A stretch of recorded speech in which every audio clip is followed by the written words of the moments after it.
Hi everyone, and welcome to another tutorial. In today's video, I'll be taking you guys through the process of how I made this super cute corset top. So do stick around to see how. But first, let's get into the details of this gorgeous fabric from Craft.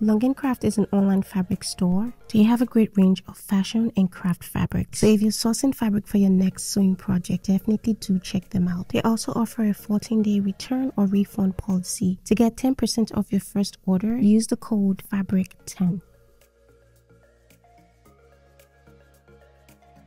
To start, I have the back and the front of my basic block. I'll be sharing links in the description and in the cards above to this tutorial. For measurement, I have my corset length, my waist measurement, and as well as the shoulder to underbust length. This corset top is going to have a back's waistline, so the full length is going to be where the back's waistline ends. Here's a rough sketch of what that looks like.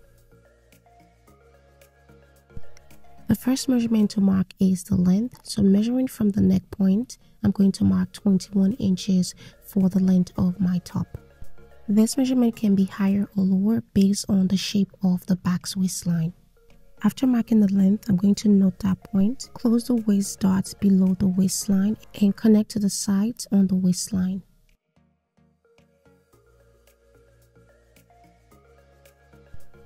The bottom of the top is going to have ruffles, so I'm going to keep the original waistline of the back pattern. I'm going to pin the front waist again and cut along the new waistline.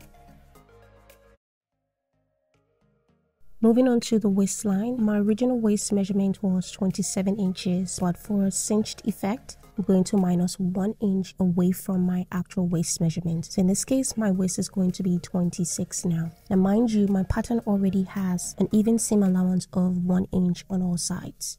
So I'll be dividing the 1 inch into 4 equal parts, which is going to be 1/4 of an inch. So I'm going to mark that on the sides of the waistline and reconnect to the underarm like so.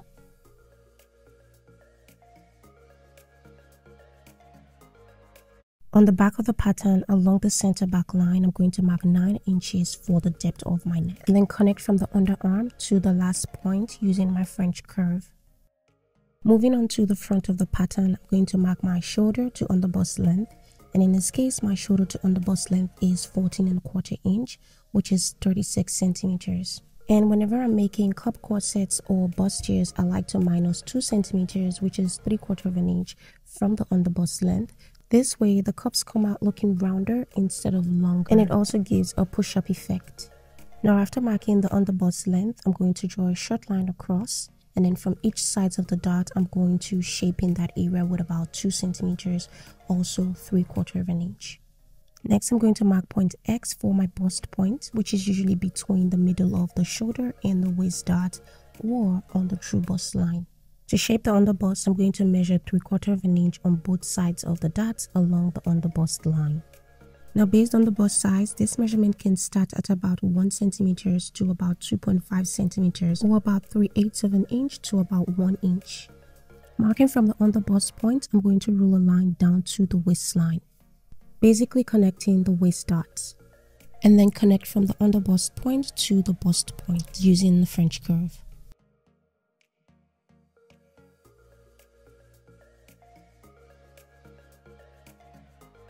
Once I'm sure of the curves and the shape along the bust curves, I'm going to mark those points again using my marker.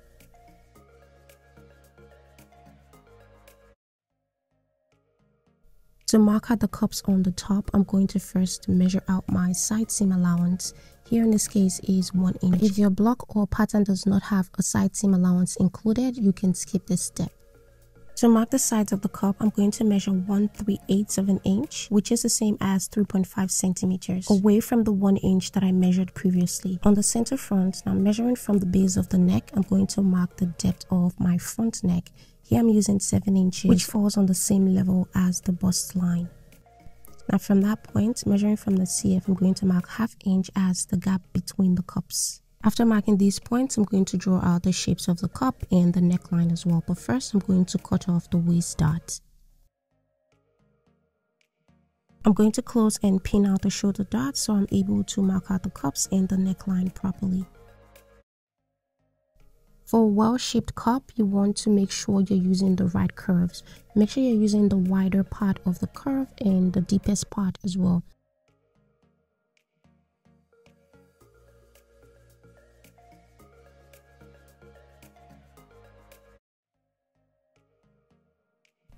This is what my cup shape looks like after marking. You can also use an underwire as well to mark the shape of the cups. So this corset top is going to have sleeves and straps as well. So I'm going to leave a bit of the armhole along the side of the cup. I marked 1 inch above the chest line for that, and then marked my neckline from there to the center gaps of the cups.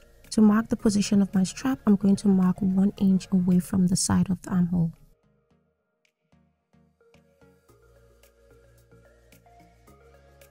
From that point, I'm going to redraw the side of the cups like so. Final thing left to do is to shape the overbust of the cups. So to do that, I'm going to open out my dot, mark 1.5 cm towards the center front and 1 cm towards the side of the armhole, or the opposite side of the dot. To get the final shape of the neckline on the cups, I'm going to close and pin out the shoulder dots along the new points that I've marked and redraw the neckline.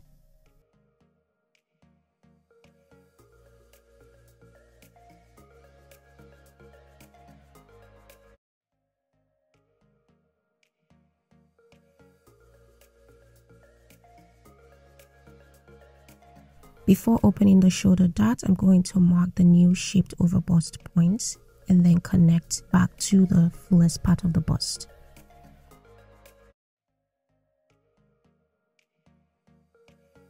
Now for the opening on the front of the corset, I'm going to add 1/2 inch from the center front line and connect all the way to the hem of the top.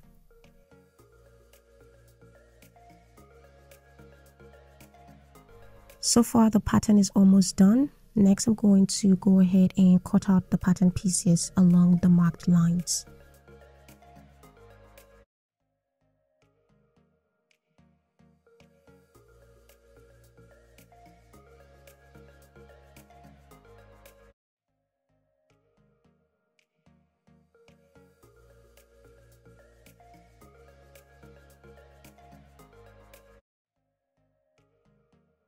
On the top part of my back pattern, I'm going to measure and mark the position of my strap as well. I'm also going to keep these pieces for reference when I'm sewing on the straps.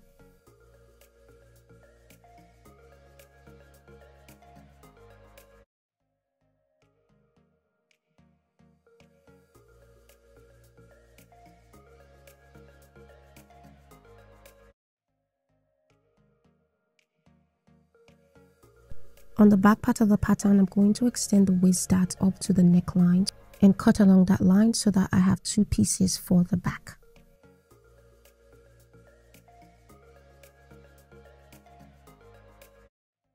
So at this point, I've gone ahead to mark out all the positions where I'll be adding my seam allowance and also the amount of pieces I'll be cutting out on fabric. Now the final thing to do is to change the position of the waist darts on the front of the pattern. So basically, I'm trying to create more boning channels. So I'm going to tape in place and then remark the position that I want it to be at. So measuring away from the original dot line, I'm going to mark 1 inch, and from that point, I'm going to connect it to the hem of the pattern.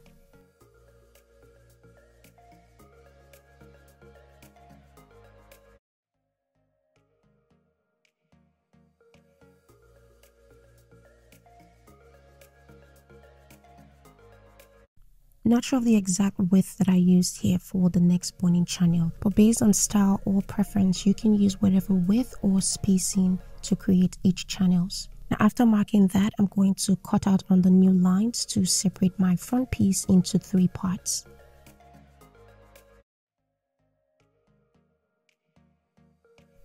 So this is my separated and final pattern pieces. Now I'm going to transfer the pattern pieces on a thicker pattern paper just to preserve it further. And this time I'll be including all my seam allowances. So if you've made it to this point of the tutorial, thank you for sticking around. Don't forget to subscribe if you're not yet subscribed. And if you enjoy videos like this, don't forget to leave a like, a comment, or share. And also turn on your notification bell so you never miss a video from me. So guys, this is pretty much the pattern tutorial of this corset top. In another part, I will be taking you guys through the cutting and the sewing process. It's quite lengthy, so I didn't want to rush it up into one video. And also based on some feedbacks that I got from you guys is that my videos are too fast, so I'm trying to slow it down. Well, let me know in the comments if you prefer full-length videos or you like when it's broken down into several parts. So these are my final pattern pieces. Next, we're going to be cutting on the fabric and doing the sewing. I'll see you in my next video. Bye.